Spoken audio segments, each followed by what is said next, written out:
Only weeks ago, my lord husband was alive.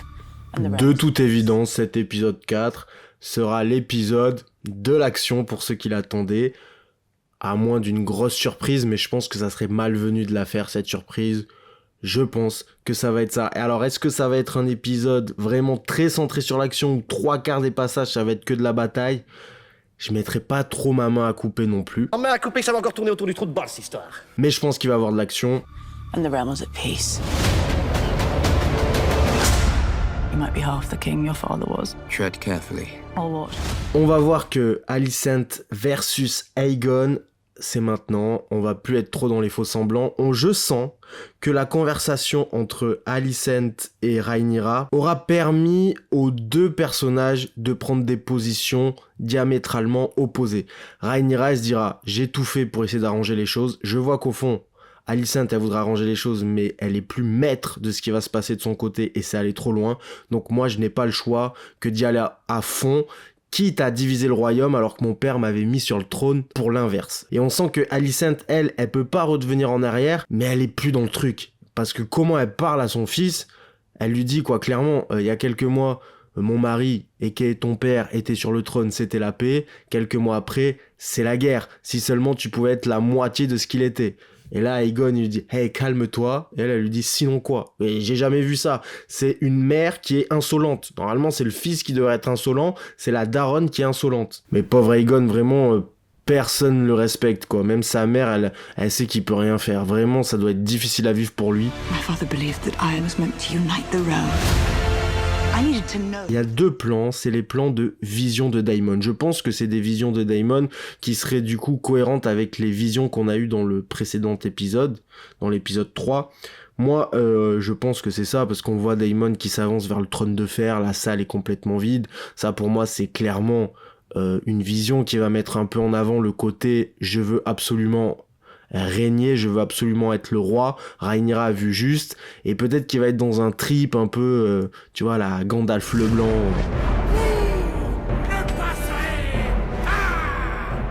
Un trip personnel qui va lui faire vraiment ouvrir les yeux sur ce qu'il voulait vraiment, un peu en mode fin de parcours, je fais un bilan sur ma vie, je peux partir tranquille. Là, c'est pas un spoil que je vous fais, hein, c'est juste la vision qu'il a eue dans l'épisode 3 où on lui dit tu vas mourir ici. Il va vraiment aller au bout de ce périple. Et le plan où il y a la couronne de Rhaenyra qui tombe au sol, je pense que c'est aussi dans la vision de Daemon. Peut-être que je me trompe totalement, mais pour moi, cette couronne qui tombe, elle est un peu forte de symbole, on va dire, parce que c'était la couronne du coup de son père, Rhaenyra, Viserys, et avant de Jaehaerys, le roi qui a régné sur la paix. Et ces deux rois, ils ont régné durant des temps de paix, ils ont unifié le royaume. Et là, Rhaenyra va prendre la décision d'attaquer et de mettre un terme à cette unité, elle qui devait être la continuité de cette unité qui avait duré entre Viserys et Jaehaerys. Et du coup, pour moi, cette couronne qui tombe au sol, c'est on renie ça, je mets ça de côté et j'y vais et je fonce dans le tas. Bon, comme j'ai dit, épisode de bataille, donc scène de bataille, on en voit plusieurs. Dès le début du trailer, on voit un peu une armée qui avance. Je crois reconnaître le blason de Sombreval, j'ai confirmé avec des recherches, donc normalement ça doit être ça. Sombreval, c'est du coup une ville portuaire qui avant Port-Réal était la plus grande ville portuaire de Westeros. Tout ce qui était commerce passait par là avant les Targaryens. C'est des partisans de Rhaenyra aussi, et j'ai l'impression que là du coup ils vont affronter Cole. Plus tard dans le trailer t'as d'autres scènes où on voit plein d'autres blasons et tout. Après on va voir Cole, et à ses pieds, au pied de son cheval, on va voir du coup les boucliers avec les blasons de Sombreval, et en gros il va dire ceux qui ne se soumettent pas, c'est fini pour vous, vous mourrez. Et là on va voir qu'il va décapiter quelqu'un, donc sûrement soit le chef de l'armée de Sombreval, soit le seigneur local et tout, qui s'était rallié à Rhaenyra, et il va les tuer. Il y a ce petit plan où tu vois donc Alicent qui va jouer avec, je sais pas, la maquette qu'elle avait offerte à Viserys dans la saison 1. Enfin, la maquette, c'est le petit jouet de dragon.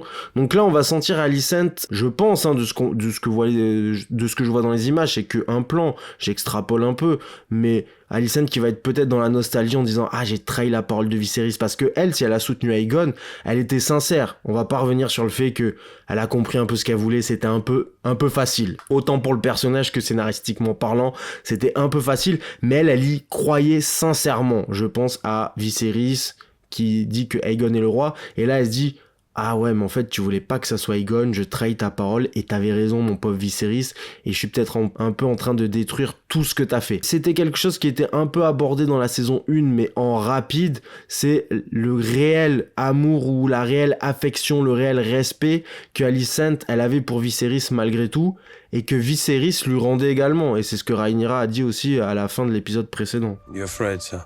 What? I'm rational. Le petit désaccord qui persiste entre Cole et le frère d'Alicent, parce qu'on voit bien qu'à la fin du précédent épisode, il y avait déjà ce petit désaccord avec le frère de Alicent qui prenait un peu Cole de haut, parce que Cole il vient pas d'une famille de la haute, tu vois. C'est pas un mec qui vient d'une famille bien placée dans l'univers de Port-Réal, de Westeros, on va dire, alors que le frère d'Alicent, c'est un Hightower, il est fils de la main du roi qui a été main du roi de 3 rois, donc forcément voilà, il le prenait un peu de haut, et bon, on voit que là, dans cette scène, le désaccord a l'air de persister, mais que Cole, il a l'air plus affirmé que le frère d'Alicent, et c'était déjà un peu le cas en fin d'épisode 3, quand il sent arriver le dragon Cole et qu'il lui dit viens, on va se cacher dans la forêt. C'est un peu lui qui leur sauve les miches, tu vois, et c'est un peu lui qui prend le lead par cette action, et j'ai l'impression que là c'est confirmé.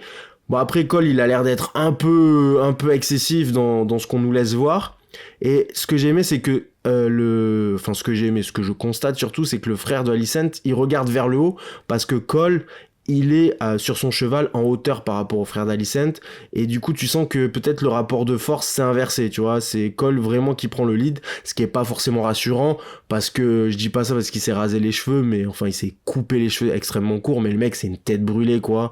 Moi je serais pas chaud de le suivre, et je pense que le frère d'Alicent, vous avez capté, je dis que le frère d'Alicent parce que j'ai zappé son nom, excusez-moi, il est conscient de ça et il est pas très chaud de le suivre. Après voilà, comme dans tous les trailers, des enchaînements de plans. On voit Aegon à un moment qui est assis sur sa chaise et qui se lève après un peu vénère. Voilà, il a envie d'aller rejoindre le combat même si on l'en a dissuadé. Est-ce qu'il va prendre son dragon, rejoindre le combat et faire peut-être tourner le combat en faveur de Cole, parce que moi je pense que Cole, sans l'appui de dragon, il se fait avoir. Je le vois pas comme un très grand tacticien, profondément, que ce soit d'un point de vue militaire ou encore moins politique. Alors c'est un militaire, c'est un soldat, moi je le vois très bon dans le combat en one-one, je pense qu'il a quand même du savoir-faire sur certaines choses, voilà, peut-être pour diriger des hommes et encore, mais en tactique militaire, de ce qu'on nous a présenté dans la série, je parle que dans la série, et surtout dans ces premiers épisodes de la saison 2, je le vois comme un gros naze, donc je pense que c'est peut-être l'apport d'Aegon qui pourrait faire la différence, mais là c'est que pure théorie, vraiment, j'en suis pas du tout sûr, c'est mon interprétation des choses. Et ensuite, pour finir vraiment encore dans l'interprétation des choses, on voit Rhaenyra qui parle avec son fils. Pour moi, je me dis qu'elle lui transmet la légende des Targaryens, c'est-à-dire la chanson de glace et de feu, tu connais ce que Viserys lui avait transmis auparavant, parce que peut-être qu'elle prend conscience, grâce encore à cette conversation entre Alicent et Rhaenyra, que la prophétie peut être perdue, mal transmise, mal comprise et oubliée. Du coup, elle se dit, je vais la transmettre à mon fils aîné, on sait jamais ce qui peut m'arriver, donc je prends mes précautions. Et c'est en ça que cette dernière scène de l'épisode 3, enfin cette dernière scène, je sais plus dans quel ordre c'était, mais la scène où Rhaenyra parle avec Alicent, moi j'ai dit cette scène ne sert à rien. Quand j'ai dit ça, beaucoup l'ont mal compris. C'est je dis pas qu'elle ne sert à rien d'un point de vue scénaristique, bien au contraire. Je dis que ça ne sert à rien dans une démarche militaire. Déjà, tu as très peu de chances d'arriver et de capter Alicent au moment T, parce qu'il se peut que ce jour-là elle fasse autre chose. Bref, c'est très dangereux d'y aller, c'est très dangereux d'en repartir et qu'Alicent te laisse repartir, et c'est surtout inconscient parce que Alicent elle peut très bien péter un plomb et te dire vas-y je te tue, etc. Et il y a très peu de chances, enfin je te dénonce, je te tue, faut pas abuser. Après Rhaenyra part du principe on s'est toujours aimé, on s'aime encore, il y a pas de souci, mais il y avait très peu de chances de faire changer d'avis Alicent. C'est là tu lui parles et tu lui dis au fait ton fils n'est pas légitime, renie-le, trahis-le et laisse-moi être reine. Il y avait très peu de chances qu'Alicent elle lui dise mais c'est vrai ça, c'est pas con. sois la reine, je vais faire en sorte que mon fils soit emprisonné. Voilà, c'est en ça que je veux dire qu'elle ne sert à rien, mais scénaristiquement, on voit qu'elle est très importante. Et c'est une scène qui n'est pas dans les livres. Et elle est rajoutée, c'est pas pour rien, et elle permet du coup à faire comprendre plusieurs choses, comme je l'ai dit auparavant, à Alicent, mais également à Rhaenyra. Elle lui permet de faire naître en elle toutes ses idées et de les faire apparaître, et c'est-à-dire qu'elle va prendre des précautions et parler à son fils de la légende. Ça, c'est pure théorie parce qu'on les voit juste l'un face à l'autre. Peut-être que ça n'a rien à voir. Elle va juste lui dire, mon fils, je t'aime, mets-toi à l'abri, c'est risqué ce qui nous arrive. Et là, je serai complètement à côté.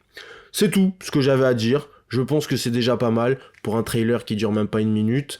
On se voit du coup lundi pour savoir, comme d'habitude, si j'avais à peu près raison ou si j'étais complètement à côté de la plaque.